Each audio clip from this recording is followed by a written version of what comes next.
Right, this is the kitchen sink unit. The sink's going up here in the tap, of course. This side, I'm going to have the toilet, but I'm going to take off the front here. I'm going to cut that off carefully so it can be replaced to the front drawer. I'm literally putting this on a ball bearing slides, drawer slides. So I want this, and I've got some little wheels that are going to go on. Next time you do that, there, I'm going to kick you in the teeth. It's alright, because I can't get my head up, my hand up and my leg up to kick you in the bullet. You need to take your teeth out to say that properly. So right, anyway, as I was saying, these casters, 4 of them, they're going on the base. This is going to be sitting on like a 12mm ply base, which is going to be on the drawer runners. So it's just nice and neat instead of just pulling it out by hand, because as we all know, these things can get quite heavy. Yeah, agreed? Well, especially if you fill them up with shit like you. Right, okay. Morning guys, I'm going to do a bit of a Q&A. I want to cover some of the questions that I've been getting in the comments. I've answered a lot of them in the comments, but I want to cover them all in a video now. And in future, if anyone asks that question, I want to direct them to this video. I'd appreciate it if you see any comments from people asking a particular question and you know it's been covered in this video, please direct them to here. So anyway, we're going to kick off with the dimensions of the van, the internal dimensions and the exterior dimensions. So right, the internal dimensions, the full length of the van is 4,600. Now that's just the internal habitation area. 4,600 from this wall to the back wall. The width is 2,220 from this wall to that wall. Now the height, at the moment, I can only give you, now that I've put down 18mm ply plus this ultra flooring, and the ply is sitting on a layer of bonding as well as you know, being screwed down. So I'm going to say I've probably added 25mm approximately to the floor, and the ceiling I've added 3mm foam, sticky foam insulation, sound deadening stuff, and then I've screwed 6mm ply directly to the top of that. So if we round that off at 10mm, okay, so the dimensions I'm going to give you for floor to ceiling, 2,030mm, so 2030. Okay, so that's the internal dimensions of the habitation area. The doors are actually pretty long. The width is only 710mm. I mean, I say only, I think that's probably wider than, say, standard sort of motorhome doors, habitation doors that you get. But of course, it's nothing like your sliding door on a van. Right, so the width of the doors are 710mm. And the height is 2,440mm. So I think that pretty much covers the habitation area internally. Externally, I'm going to have to consult my notes now. Externally, from the front bumper, right at the very front, where the number plate sits, to the very back of the van, is 7,200mm. So if you was booking this onto a ferry, I think you've got to sort of enter the 8-metre category. I'm pretty sure you would have to. I've added a ladder to the rear. It's just a builder's ladder. It's part of a brand new 3-stage ladder that I had. I took the smallest top stage off and I've cut it down a bit and I've attached it to the rear with L brackets. So with the ladder attached, the van length from the front to the rear is 7,360mm. So that's the length of the van. The width is 2,400mm, just short of 8 foot. A couple of inches short of 8 foot. So bear in mind, if you've got one of these vehicles and you use TomTom's going to send you into some very difficult places, like down towards the 7-foot gaps that we get a lot of here in the UK. It's done it to me a couple of times until I've now got a truck-based GPS system. Anyway, so that's the width, 2,400, and the height is 3,220 from the floor to the roof, the top of the roof. Now, you're going to add to that when you start fitting your solar panels, if you do, I've got the Max fan, I've got a Fiamma fan up front. So bear in mind, before you start fitting that stuff, it's 3,220 mil. Another question I get asked a lot about is this pass-through. Okay, now this, the area that I actually have to climb through is 490 mil. It's square, but the plan is for the future, but I'm not doing it immediately. It certainly won't be done during this phase of the build. I'm going to be cutting it down to roughly this length with that and that. I'll be cutting that down, so I've got a decent walkthrough, so it'll be approximately 500 by 1000. But again, that's not yet. In an emergency, I can at least climb through, so I'm okay with that at the moment. That'll do. But the way the walls and everything's going to be left, that can be done in the future with no drama, without damaging anything. So I think that really pretty much covers the dimensions of the vehicle. So what I'm going to do now is I'm going to go over some of the questions I'm getting asked in the comments. So William Bosley and Barry Gannon, they've obviously noticed, as well as probably most of you, that when cars go by on the buses, as they are right now, I stop talking. That is so loud. If I'm chatting to someone here, honestly, we pretty much stop talking. And then what happens is you've got buses coming down. I'm going to keep talking over them, but you've got buses coming down. And then if two of them are passing each other, it's such a narrow road. So William and Barry both mentioned that it's okay, we can hear you over the traffic noise. So I'm going to crack on now and not stop each time a vehicle goes by, and hopefully it's not bad enough that I can't use this footage, because I'm not doing it again. WJNR1 has asked, could I use a sill door from the cab to the from the habitation area to the cab? No, because I've thrown the doors away. I weighed them in ages ago when I weighed in all the aluminium. The doors are floor to ceiling, but the cab is about here. So no, I couldn't really use one of the cell doors, and cutting them down would have been a ball ache and just not worth the effort. So no, I couldn't have really used one of the cell doors. So Alan Griffiths, he's asked, and a few people have, where will I be going on my first trip, on my maiden voyage in this? Haven't got a clue. Honestly, once it's done, fully loaded, ready to go, everything's serviced, axles, gearbox, engine, probably to the Brecon Beacons. But then I changed my mind a lot.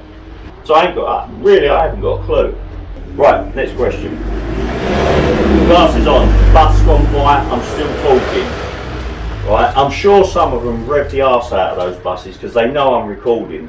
A lot of the bus drivers go by, stop, even with passengers on, right, and they're asking me questions right at the door, like, how you getting on? They just love it, you know. They and I'm enjoying the roadside participation as well, just like I'm enjoying the participation in the comments and responses, etc. So, right.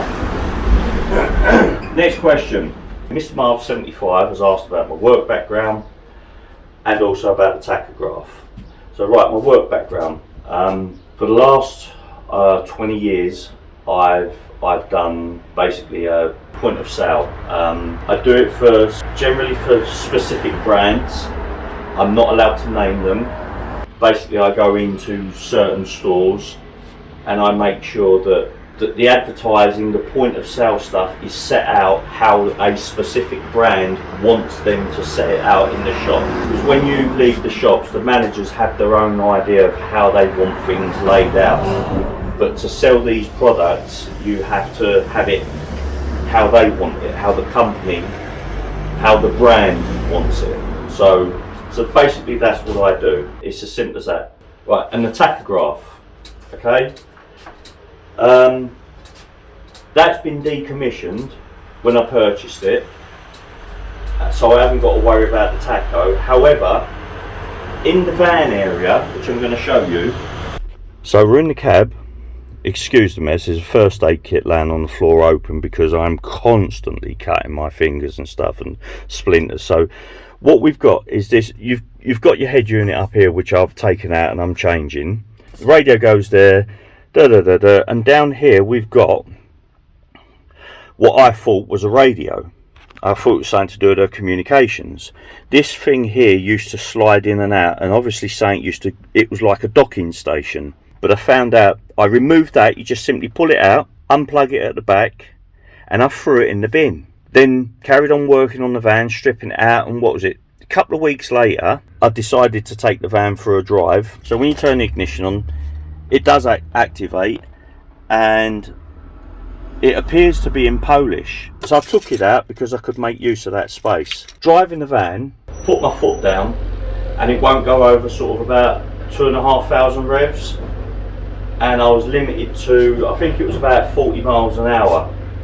It would go into all the gears. Basically it put me into limp mode. I was just so disheartened after the hard work of ripping the hell out of this. And now I'm really happy that I'm on the road going to pick up materials, ply and various other timbers. So I've headed back home, parked it up, and then I spent the next few days, 3-4 days plus, backtracking every single bit of wiring I'd taken out, including all the control panels that was here for the guard where he sat to activate the cells. Went over all the wiring. I googled everything, and I really didn't have a clue what the hell was wrong with the van. Someone had reported that his docking station for his tachographs, don't quote me on this, I can't remember it exactly, but basically that had failed, which sent the vehicle into limp mode, which happened to be an Iveco Daily.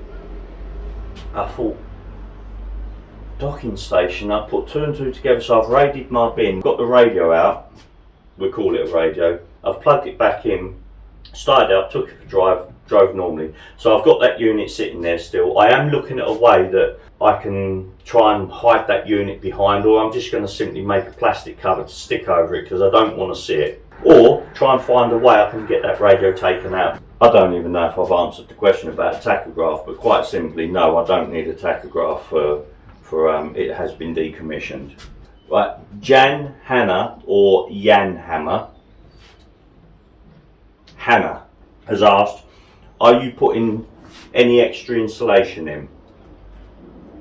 No, I've got 60mm insulation in the walls, roughly 90mm of insulation in the floor, and the same in the ceiling. However, on the ceiling and in the bedroom area, all the walls, the whole ceiling has been covered in this 3mm foam insulation. It has been said to me that it doesn't offer any insulative properties at all. However, what it does, and the reason why I've put it up there, and the walls in the bedroom area are being covered in it, is because when you touch this aluminium, like even now, it's cold to touch. I've put this 3mm foam sticky back insulation on, and that coldness has gone. It's totally gone. It's warm to touch. But on the ceiling I've put the 6mm ply as well. In the bedroom I'm putting on the sticky foam back insulation, and then I'm putting the carpet over the top of that, spray gluing the carpet over the top of that, because I want that area just feeling cosy and warm.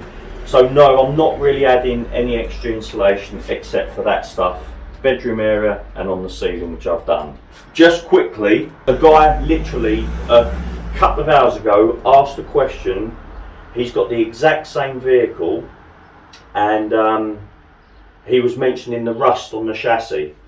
The chassis on this is in very good condition, but the surface rust, it looks dreadful. It all needs scraping down thoroughly and properly and repainting. That is a job that I'm going to do, and he's mentioned it, so yes, I have the same problem.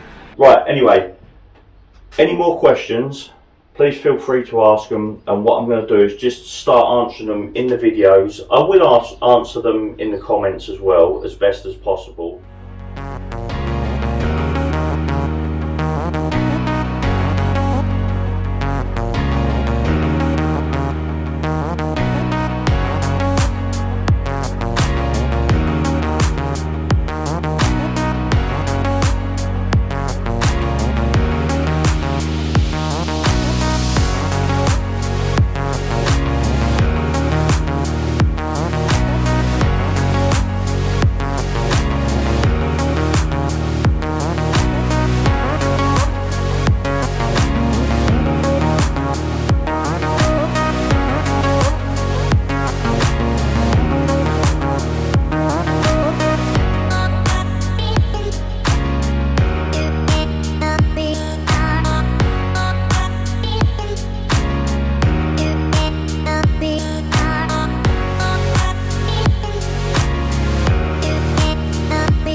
video now. We have done so much today, yet it don't look like we've done anything. We finished off the locker above the sofa and the drawer area. We've started off with a carcass that's over the bed area. We've done the little wheelie thing for the toilet. So I've had all this ply that was all spare or left over from my last build, strips of it. So I've put it to use and it works. I know the grain don't match, but once it's all sanded and it's all been oiled, it's going to look absolutely fantastic. So that's what I've done. I'm happy with it. Over here, right now we've got a join right there, but again, once it's sanded, it's all been glued and screwed. Once it's sanded, it's going to look absolutely okay. And then here we've got a proper jigsaw puzzle, man. Right, look, so I'm cutting, right, I've rounded the edges off already for that one. So the edges have been rounded off. I've got to cut that in, glue it, screw it, make sure it all meets there. So that's one of the jobs.